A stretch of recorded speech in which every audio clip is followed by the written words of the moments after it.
All right, we're live. I'm here with LFA Bantamweight contender Mando Gutierrez. How's it going, Mando? What's up, man? How you doing? Pretty good. Happy you're able to be here. So I appreciate it. Oh, of course, man. I'm happy to be here. So before we get started, I want to shout out a couple sponsors just real quick. My primary sponsor is Quantum Crown Daily. You can see I'm wearing their hat right now. Yeah. You can use my discount code Mounted for 10% off at their website. It's spelled KWANTUMKD.com. And then also Rambling and Gambling Sports. They're the guys who I'm doing this interview through. So huge shout out and much thankful to those guys as well. So Mondo, you fought in LFA one time, right? Yes, sir. That was my debut. It was a pretty kicking performance. Thank you, man. I appreciate it. I worked really hard for that performance, man. I was just glad to go out there and make it happen. Yeah, man. Do you have a upcoming fight? Right now things are still up in the air, and obviously, there's a lot of uncertainty going on. But hopefully, I'll be back next month. Either at late this month or early next month. I know they got 3 shows coming up, and I know they had mentioned bringing me back. So hopefully, that's the case. Yeah, I mean, you would think surely you could get back in there relatively quick. I mean, you were just going to town on that guy. Yeah, I mean, I'm ready to get back right at it. Like, I haven't missed a beat. I was right back in the gym. I went home for a week, hung out with my family, and I was in the backyard scrapping my little brothers, man. It don't make no difference to me. I'm wherever I'm at, I'm working, Do you so Dana White Contender Series is starting back again tonight. I don't know if they already choose the fighters for all the episodes, but let's say that you were given the call to say, like last episode of the season, are you interested in hopping on? Is that something you would like definitely do? Of course, bro. That's what we all work so hard for, that's always been the goal. So, I mean, regardless of how I thought it was gonna play out, if the opportunity comes, I'm gonna take it, regardless.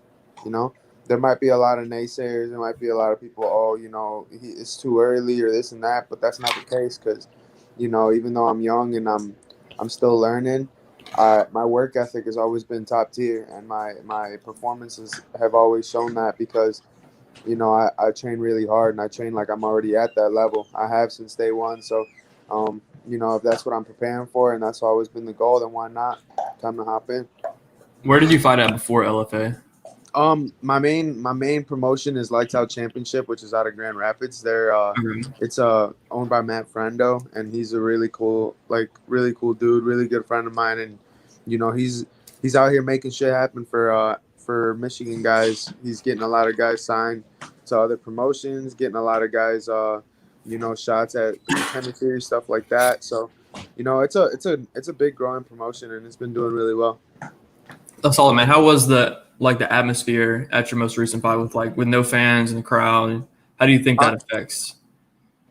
Honestly, it was the best performance I've ever had because it was the most comfortable I've ever been. Honestly, usually when it comes to a fight, like the atmosphere of the fight kind of makes me think like, oh yeah, I've only had 10, 11 fights. I feel it feels that way. It feels like it's still something relatively new, but this time around with no fans and just all the attention was on me in a quiet arena, it felt more like a wrestling match with punches, and I'm all about that. I wrestled my whole life, so it felt like I'd been there a million times, and I was backstage like just hanging out, having a good time, just treating it like a wrestling match. And then that's why I went out there and did what I did, just because I just felt so comfortable and so calm and so free. So I just went out there and just had fun, and it was the most fun I've ever had. I've talked to a lot of guys that prefer honestly the no fan setting to a degree because you can really it's so much better strategically because you can hear all your coaches and everything. Oh yeah, and the way my coach coaches, I don't know if you heard it in the broadcast much, but I heard a couple little things he said. He's a really relaxed and chill coach. He doesn't say much to you. He doesn't yell at you or get wild, get all riled up in fights. So that itself kept me even more calm because he just reiterates stuff we've said all camp. He doesn't say anything crazy. He doesn't flip out. It was nice. Yeah, I'm sure that keeps you calm as well and not fight emotional. 100%, man. 100%. It was honestly, it was hard to pay attention to really anything else but the action going on. Because I mean, like instantly, head kicks. You had him in like you tried to get him a standing guillotine, then rear naked choke. It was so much action. I think it was Dude, less than a minute. yeah, I mean, like I always say, man, I'll get paid by the hour. I'm trying to be in and be out, you know. I make it I a feel quick that. night, have my fun, and be done. But when I was doing that little standing guillotine, funny thing is, I was actually thinking about my little brother because I did that in a jiu-jitsu tournament one time, and he was clowning my man's when I did it to him in a jiu-jitsu tournament. So when I hung him up and his feet came off the ground, I'm like, oh man, Junior's back home flipping shit right now. He's so hyped. I I could was just just thinking tell. about. Go ahead. I was just thinking about your back, man. That had to hurt. Oh, his back or mine? No, yours. Dude, your back was bent up. Oh no, dude! When I do that, believe it or not, it just feels so normal to me because I was when I in high school I wrestled a lot of Greco, and Greco-Roman is my favorite style of wrestling, which is like all upper body. You can't touch their legs, and a big part of the game is a back arch. You got to be able to arch your back to throw him over your head real easy, and it's just something I've like grown accustomed to, and it's not a big deal to me at all to be in that position. That's crazy, dude. That would have killed my back. Yeah, Uh, I should post a video of one of my little warm up things I do. I stand with my back facing the wall, and I stand like a couple feet away, and then I just like throw my head back and try to have my head hit the ground, but I catch myself right before it hits the ground with my hands using the wall, and then I walk back up. If do that you do a makes lot? sense. Do you do a lot of yoga to keep that flexibility up? Oh, believe it or not, I love yoga. I do a lot of it. I do. I used to do yoga pretty much every day, but obviously the yoga studios are closed right now, so I'm just kind of bullshitting at home doing my own thing. Yeah, yoga is like mega underrated. Like I used to be a runner in high school. I used to do it like every single day. Yeah. Oh, dude, yoga is the truth. I'm I'm really close with the Vera family, and they're both of their the girls in the family are actually yoga instructors. So they were the ones that kind of got me into it, and I'm really close with their whole family. So I started doing it with them, and then it just turned into me wanting to do it on my own time and do it whenever I can, and it turned into a big part of my training camp. Yeah, that's sweet. So right after the fight, I saw you like your celebration. You took off sprinting and like ran into the cage, and then you turn around and ran into the cage again. Where did that come from? Dude, I've never. well, I mean, Usually people like do a backflip, jump on top of the cage. You're just like truck stick in the side. because one, nobody does it, and two, it kind of came out of nowhere because like my nickname is El Toro, which is the bull in Spanish, Right. and I mean, what better way to be like that's what a bull does, you know? So I did it one time in a fight because I was super hyped. It was my biggest fight to date. It was a high profile matchup, so everybody was really excited about it. I was really excited about it, and I got to finish in like a minute, and I was so hyped. I just remember I was so hyped, and I just did it out of nowhere. I just randomly did it, and people loved it. That they didn't even talk about my fight. They just talked about the fact that my crazy ass was running full speed at the wall, at the That's cage wall, and just boom, and then bounce off and do it again on the other side. So ever since then, it's kind of just been my thing. It just happens.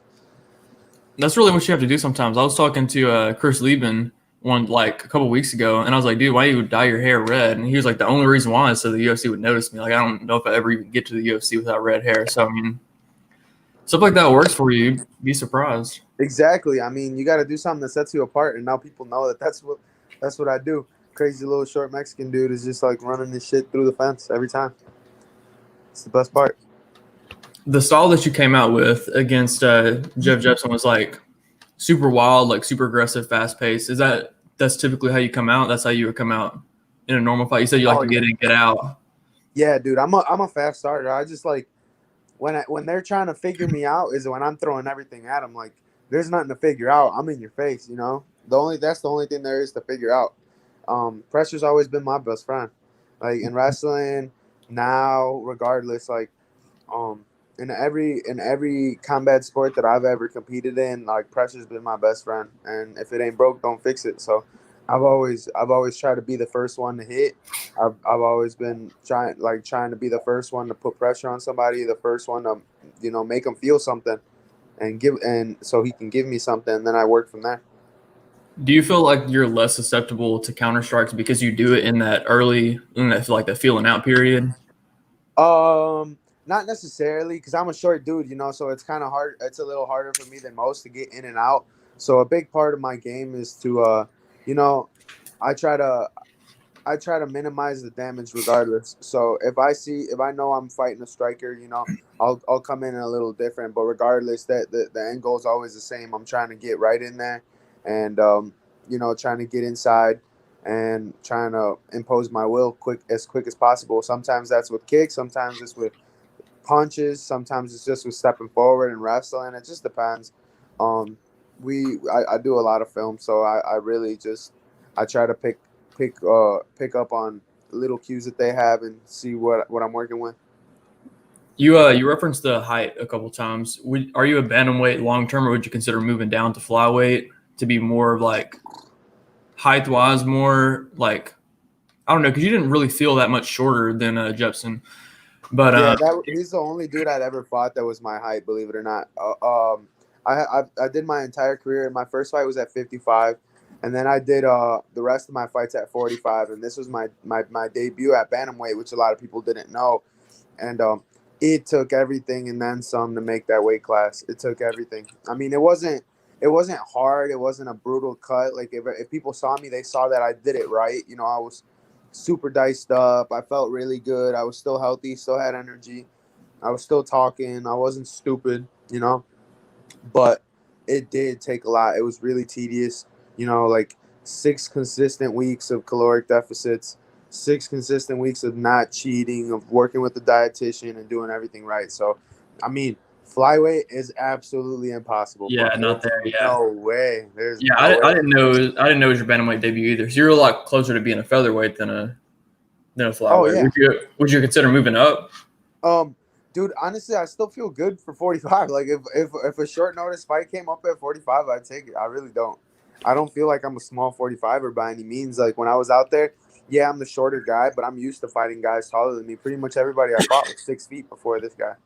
What you lose in height, you gain in like you're kind of stocky. So I mean, I'm sure that helps a lot, especially when it comes to the wrestling. Oh yeah, and then it's like the way that I'm built, I just kind of I have like a really thick build, so I can put weight back on fast. So when I fight at 45, I'm even thicker than I was when I was at 35. I'm just like a little bowling ball. So either way, I mean I feel fine and I'm comfortable with like the size that I am, the height that I am. I throw really like if people see me fight, they see I throw really long. So I'm not even though I'm short, I don't fight really compact. So I mean, I could still touch him from the outside and stuff like that. And I mean, I'm still kind of figuring out my style with the whole height situation. I mean, I'm still relatively new to the game, so I mean, there's a time for everything. And I mean, I'm starting to really come into my time with striking and figuring everything out. And I'm feeling really comfortable wherever I'm at. So I'd fight somebody at whatever weight class because I don't see anything as an issue. Yeah, I mean, you already fight pretty long, especially with your leg kicks. That really kind of makes up for that height. Oh I don't yeah. really know if it's necessarily a disadvantage, but you definitely look bigger than 135 coming into that fight. About how big were you? Uh I got up to 162. Oh man, Yeah, I mean, it was like me and my coach were just trying to really be cautious and not overdo it, not overeat, not overdo anything.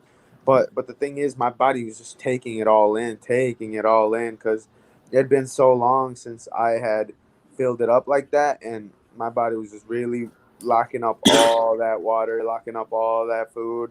I would just eat and eat and eat, and I would not get full. So I I felt great. Like I didn't feel stuffed. I didn't feel slowed down, groggy, nothing. Like my body just took it all in. It was all healthy food that I was eating.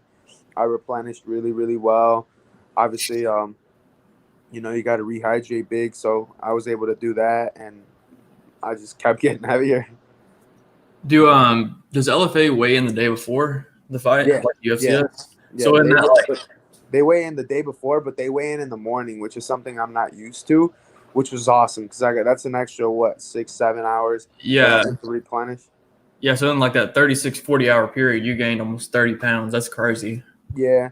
I mean, That was kind of the plan, but I didn't really think I was going to get much over 55. Usually what I can do is put on a good 15, 20 pounds when I'm at 45. But like this time, I felt like I cut those extra 10 pounds, but I still felt like I put all that weight right back on, and I felt even bigger than I did at 45. I felt big as shit. I really did. I mean, that's good though, because like not only do you have like the size and weight advantage where you can really weigh on people, Yeah. which doesn't really complement your style that much actually, but you're also like have that psychological confidence, like you're so much bigger than that guy. Because I mean, he did look like he was probably about 142, 144. Like he didn't Oh look like yeah. he was that much bigger. Yeah, he didn't juice up all too much. And all respect to Jepsen, but there's people that really live this life, man. There's people out here that, you know, even there's people that aren't even in the UFC yet that are just living this life full go. They do everything right. They cut the weight right. They replenish right. They rehydrate right. And they'll come into that motherfucker a good 25, 30 pounds heavy, and that's problems for a lot of people. If you cut your weight right, at the end of the day, that's why people cut weight in the first place. Is to do Yeah, something like that. So I mean, there's not really a point in cutting weight if you don't necessarily if you don't necessarily know how to juice back up. And I don't think Jepsen was one of those people because he felt like he was the exact same size the next day. When I grabbed the hold of him, I literally felt like I was grabbing onto 135 pounds. yeah. He definitely didn't look like he looked like he fought at more of his natural weight. Like I don't think he gained very much back at all. Like I don't think weight would be a struggle for him. Oh yeah. Where so you want to know in the LFA, where would you consider yourself on like the ladder of contenders for the LFA title right now? I mean, obviously the whole being undefeated thing is kind of is helps me out, but that pool, that talent pool at 135 is absolutely insane. Like if you look at the names that are on that list, there's big performances up and down. They got Natividad in there who just came off a huge knockout win. He's a beast. You got a couple people that are fighting on the contender series that are obviously big names that are big draws and they're coming back.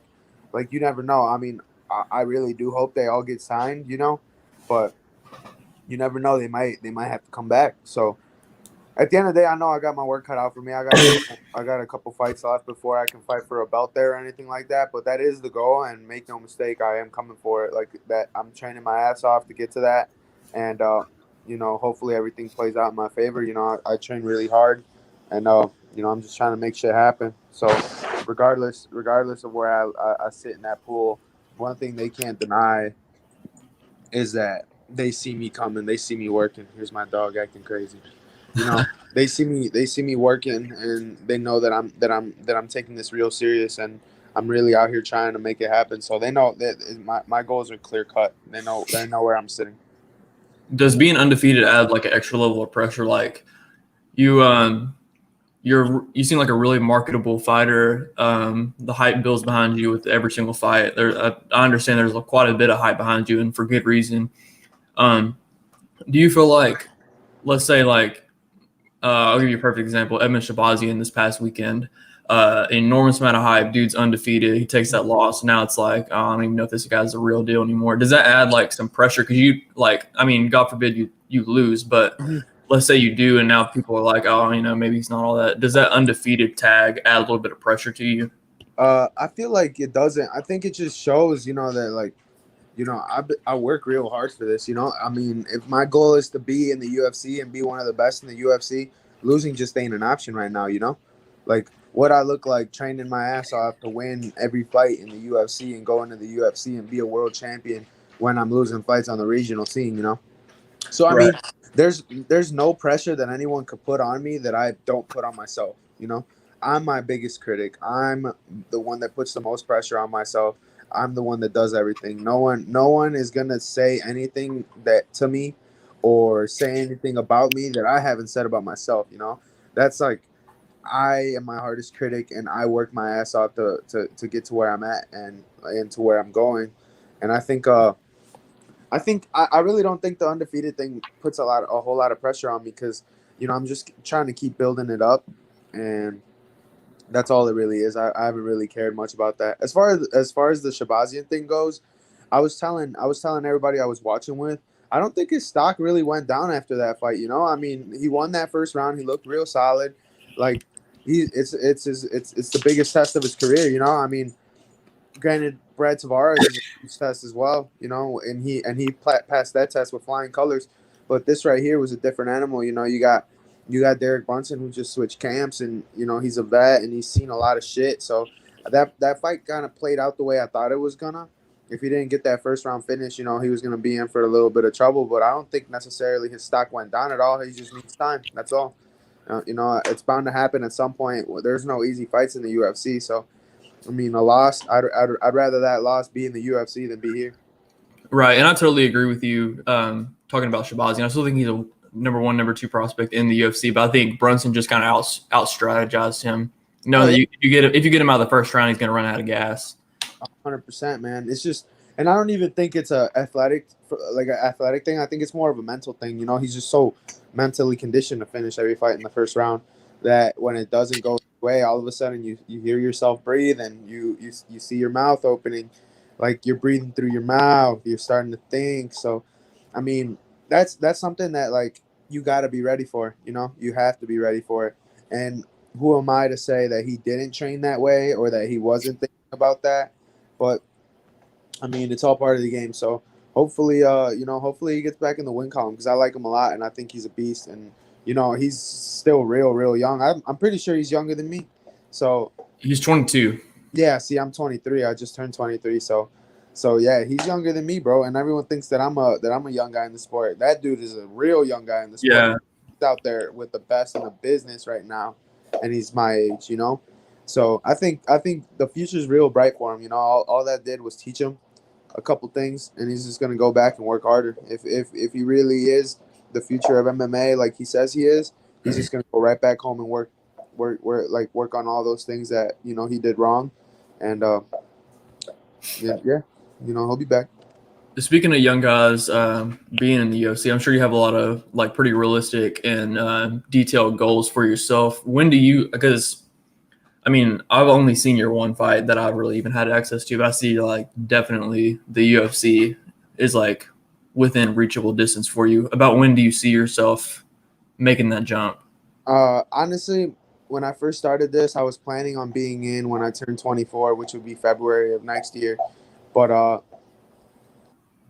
honestly, I couldn't really tell you. For me, the plan hasn't really been to make it to the UFC because a lot of people say that their goal, you know, their goal is to make it to the UFC, and that's not me because I don't want to get complacent when I get signed. I want that's when the real work starts, you know. So Right. so the day I get signed, I mean, we might celebrate that night, but we right back at it the next day, you know.